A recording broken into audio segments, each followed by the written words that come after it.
Good morning. It's November 14th today, and we're in Hebrews chapter 12. And of course, Hebrews chapter 12 falls right after chapter 11, which is the Hall of Faith chapter. And so we've been reading about and hearing about Abraham and others who by faith followed God, not knowing what was going to happen to them, what their future really held, but believing God's promises that he had a plan for them and that his plan actually was about their eternal future, not just their temporal future.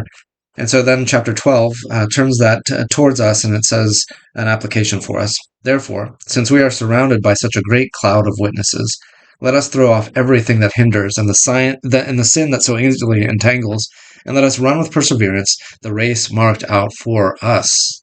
So much to be said just from these things, but that great cloud of witnesses are all those who have come before us. And I think even now, as we look back at this another 2,000 years after Hebrews, we can look at church history, all those who have been faithful in the generations since ours. And there is a lot on church history that we have access to. And you can read about people in the Middle Ages or time of the Reformation or even the church fathers back to the 200s, 300s AD. And you can also think of those that maybe were people in your own life, people who were faithful, people maybe you grew up with in church or family members, somebody who was living a faithful life.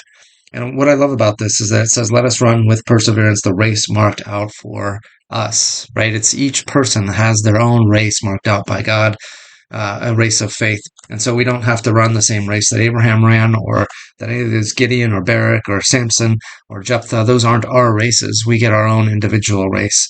And God is in control of that race. He gives us those obstacles that are in the way. He teaches us to have the grace and mercy to survive those obstacles that are in our way and to thrive in a world that is uniquely the world that we live in, right? Each of us has different circumstances.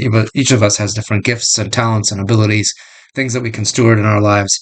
But the race is unique to each of us. And so we need to run that race that is set before us and do it to the best of our ability, just as those before us have done that as well. So he says this, let us run with perseverance the race marked out for us, fixing our eyes on Jesus, the pioneer and perfecter of our faith. Some other translations have the author and perfecter of our faith. And basically, we get to fix our eyes on Jesus, the one who also ran an amazing race here on earth as an example to us.